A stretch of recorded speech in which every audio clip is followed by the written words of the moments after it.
Le projet Imaginaire Tube a débuté en 2016 avec une première série que j'ai réalisée. Ensuite, je continué avec celle-ci. Le concept développé dans ces projets est celui de la mémoire et du passage du temps. Il s'agit ici de la mémoire de ces espaces qui sont abandonnés ou presque, mais aussi celle des individus ayant vécu dans ces espaces. J'ai créé de scènes de reconstitution de ce qui a été de ces lieux, mais aussi j'essaie de réimaginer une continuité pour ces espaces.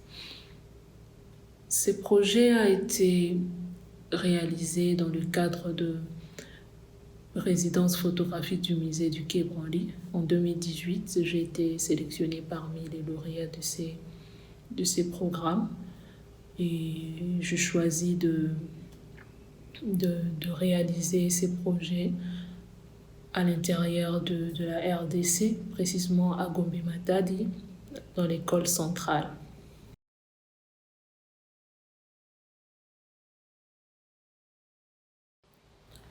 Alors cette école, ce lieu est très significatif pour moi du point de vue mémoire personnelle déjà, parce que j'ai connu l'existence de cette école à travers mes parents qui sont originaires de ce coin. Et enfant, ils nourrissaient, comme tout le jeune de l'époque, ils nourrissaient le rêve de fréquenter cette école et malheureusement, ils n'ont pas fait. Et à chaque fois qu'ils retournaient au village, en revenant, ils me parlaient de l'état auquel est devenu l'endroit et je voyais les regrets et même leurs rêves qui continuaient d'exister. C'est ce qui m'a poussé à faire cette série comme une sorte d'hommage à ces rêves-là.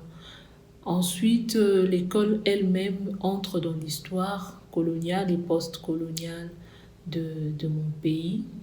Et il y a plusieurs jeunes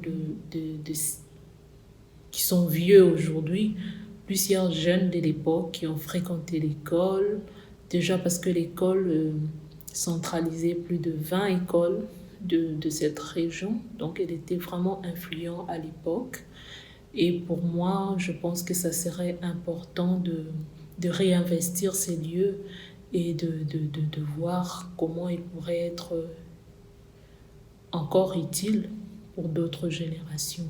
C'est ce qui m'a motivée à travailler précisément dans cette école.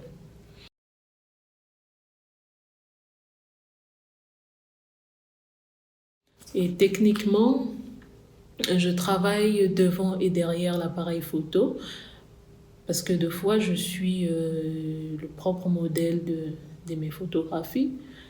Et en même temps, je travaille aussi avec des personnes que je trouve sur place dans des lieux que je choisis.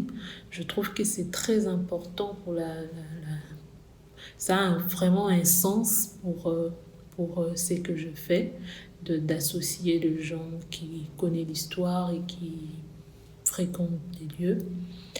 Après, pour arriver à voir le résultat de mes photos, je travaille avec plusieurs photographies que je superpose à la fin pour avoir une dernière image qui traduit vraiment ce que je vais dire dans le projet.